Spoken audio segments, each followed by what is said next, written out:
Hello बच्चों, कैसे हैं आप सब। उम्मीद करती हूँ सब खुश होंगे, स्वस्थ होंगे।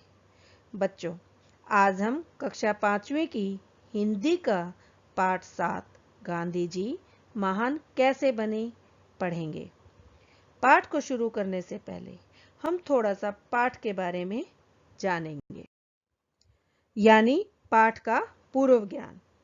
पाठ के नाम से ही आप जान गए होंगे कि पाठ गांधी जी के बारे में है। क्या आपने गांधी जी के बारे में सुना या कभी पढ़ा है? चलो बच्चों, हम गांधी जी के बारे में जानने का प्रयास करते हैं।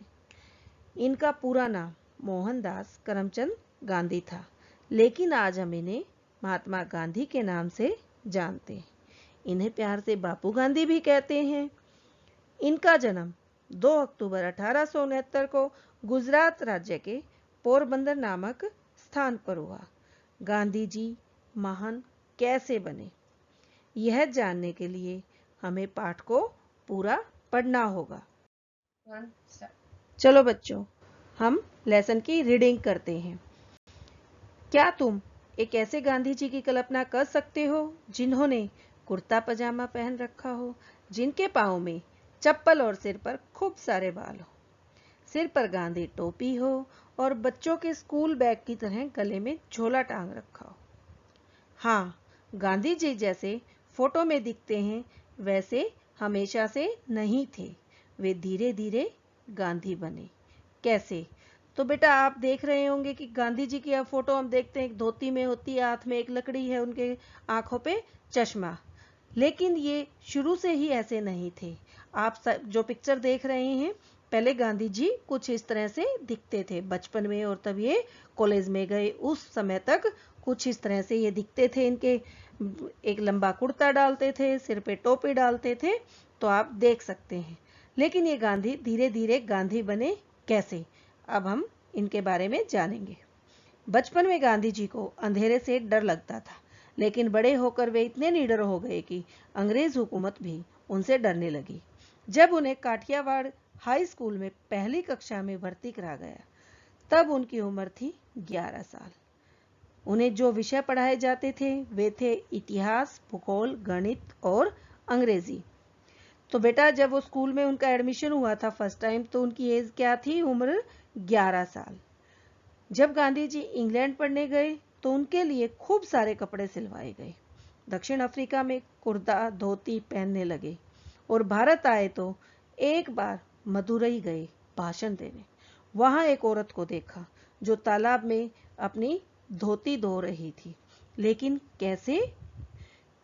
आधी पहनती थी और बाकी आधी धोती थी, फिर धुली हुई को पहन लेती थी और शेष को धोती थी। उसकी हालत देखकर गांधी जी भीतर तक हिल गए, और बस उसी समय उन्होंने फैसला कर लिया कि अब सिर्फ एक धोती ही पहनूंगा। बाद में गोलमेज सम्मेलन के लिए लंदन गए। वहां तो खूब सर्दी पड़ती है, तो वहां के बच्चे पूछते थे, बाबा तुम्हारी पतलून कहाँ गई? गांधी जी उन्हें कोई जवाब नहीं देते थे। तो बेटा आप देख रहे हो, जब इन्होंने स्कूल पूरा कर लिया तो ये कहाँ गए थे पढ़ने के लिए? इंग्लैंड। वहां पर भी जाने से पहले जैसे बच्चे कहीं बाहर पढ़ने जाते हैं तो मम्मी पापा नए नए कपड़े सिलवा के देते, इनके माता पिता ने भी इनके लिए बहुत सारे कपड़े सिलवाए ताकि इसे कोई प्रॉब्लम ना आए। ये वहां पढ़ने गए, लेकिन जब वहां से वापस आए और एक किसी सम्मेलन में गए थे तो उन्होंने वहां किसी औरत को देखा जो एक धोती धो भी रही थी और पहन भी रखा था उसको। आधी को धो रही थी, आधी को उसने लपेट रखा था। तो उसकी इस हालत को देखकर गांधी जी भीतर तक हिल गए, यानी बहुत परेशान हुए। तो इस तरह से आप देख सकते हैं कि गांधी जी पर उसका कितना असर हुआ। लेकिन जब रानी से मिलने गए तो रानी के दरबार में ऐसे जाना तो अदब कायदे के खिलाफ था। तो किसी ने पूछा कि इतने कम कपड़ों में दरबार में कैसे जाओगे? मतलब कहीं गए हुए थे बेटा, वो एक वहां की महारानी से मिलने गए, तो वहां के लोग कहने लगे कि आपने तो बहुत कम कपड़े पहन रखे हैं, इस तरह से आप कैसे रानी साहिबा के सामने जाओगे?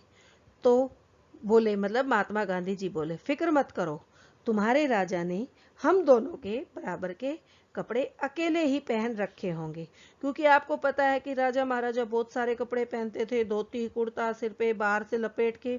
तो गांधी जी का कहने का मतलब था कि मैंने कम पहने तो क्या हुआ, तुम्हारे राजा ने, आपके राजा ने मेरे नाम के भी कपड़े डाल लिए हैं, मतलब दोनों, हम दोनों डाले उतने कपड़े उसने अकेले ने डाल रखे हैं। उन्होंने इस तरह से उन्हें समझाया। गांधी जी लिखते थे एक बढ़िया पेन से। वह पेन एक दिन चोरी हो गया। लिखने बैठे तो पाया कि पेन है ही नहीं। उसी समय एक बच्चे ने अपनी पेंसिल दे दी। लो बाबा, इससे लिख लो। उन्होंने लिखकर देखा, अरे वाह, इससे तो अच्छा लिखा जाता है और स्याही वगैरह भरने का झंझट भी नहीं।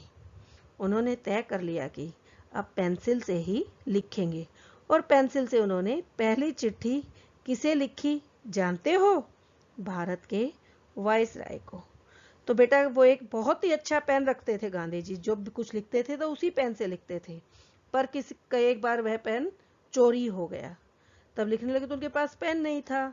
तो आपकी तरह किसी बच्चे ने उन्हें एक पेंसिल दी, क्योंकि बच्चों के पास तो पेंसिल होती है, कि आप इससे लिखिए। जब गांधी जी को ने पेंसिल से लिखा तो उसे बहुत मजा आया, और उन्होंने सोचा कि इसमें तो ना स्याही डालनी पड़ती, ना खत्म हो जाती तो दोबारा से लेके आनी पड़ती। तो पेन की बजाय पेंसिल ज्यादा अच्छी लगी, और उस पेंसिल से जो पहला पत्र लिखा वो उन्होंने भारत के वायसराय को लिखा था। लिखते लिखते पेंसिल छोटी हो जाती तो उस पर कागज की फोंगली लगाकर धागे से बांध लेते।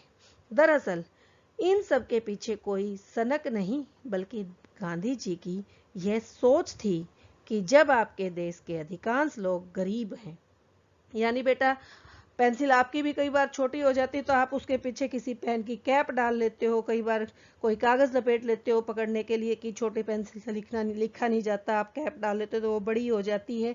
तो गांधी जी ने भी वही बच्चों वाला काम किया, किसी कागज से उसे उस ऊपर से लपेटा और ऊपर से बांध दिया, और उसे काफी दिनों तक लिखने का काम किया। जब आपके देश के अधिकांश लोग गरीब हो तो आपको फिजूल खर्ची और दिखावा नहीं करना चाहिए। अगर आप सचमुच अपने देश और देशवासियों से प्यार करते हैं तो आपको कम से कम में काम चलाना चाहिए। गांधी जी का मानना था कि हमें एक्स्ट्रा मतलब वेस्टेज नहीं करनी चाहिए, फिजूल खर्ची नहीं करनी चाहिए, जितना हमारे पास है उसी में हमें काम करना चाहिए, और सादगी का महत्व समझाना चाहा। आप बड़े कहलाएंगे अपने विचारों से और अपने काम से, न कि अपने कपड़ों से। उनका ये मानना था बेटा कि कोई भी अगर हम बड़ा बनता है तो उसके विचार अच्छे होने चाहिए, उनका काम होना चाहिए, अच्छा होना चाहिए, न कि कपड़ों से दिखावा होना चाहिए। आदमी के विचार अच्छे होने चाहिए। एक बार उनकी प्रार्थना सभा में कुछ अमीर आदमी सज धज कर आ गए तो गांधी जी ने उन्हें डांट दिया। जैन धर्म में भी अपरिग्रह पर काफी जोर दिया गया है। अपरिग्रह यानी फालतू की चीजें जमा मत करो। मतलब एक जैन धर्म है बेटा हमारे समाज में, उसमें लोग बहुत ही जिन चीजों की जरूरतें होती है वही रखते हैं। जैसे हमारे पास हम 10-10 जोड़ी कपड़े खरीद लेते हैं, एक पेंसिल से काम चल सकता है तो हम 2-2 3-3 पेंसिल लेके जाते हैं। लेकिन जैन धर्म में ऐसा नहीं है। अगर जहां 2 जोड़ी कपड़े से काम चलता है तो वो 2 जोड़ी ही रखते हैं, केवल लिमिटेड वस्तुएं ही जरूरत की रखते हैं।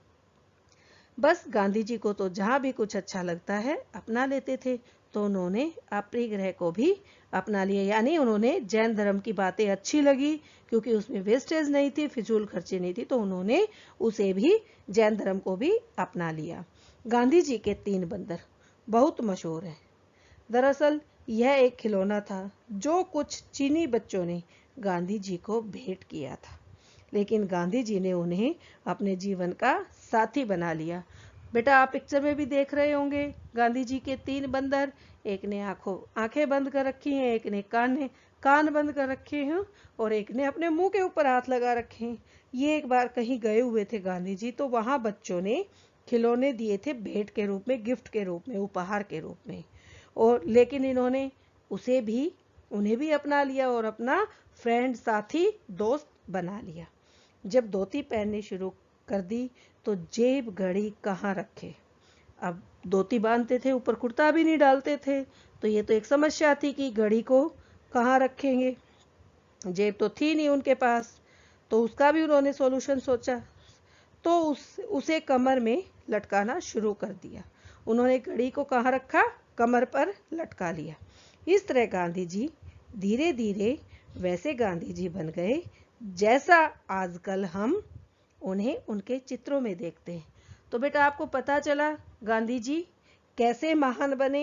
अब हम जो उनका चित्र देखते हैं आज, जो हमारे स्कूलों में कहीं भी पुस्तक में उनका चित्र लगा होता है, वो एक धोती, आंख पे चश्मा और हाथ में एक लाठी होती है। लेकिन पहले ये ऐसे नहीं थे। तो इस लेसन से आपको समझ आ गया होगा कि कैसे गांधी जी महान बने और जो पिक्चर में, चित्र में दिखाई देते हैं वो कैसे बने। आपको पाठ समझ भी आ गया होगा। बेटा आप इस पाठ में गांधी जी के बारे में जो महत्वपूर्ण बातें बताई गई हैं उन्हें अपनी नोटबुक पर जरूर लिखना और उन्हें याद करना।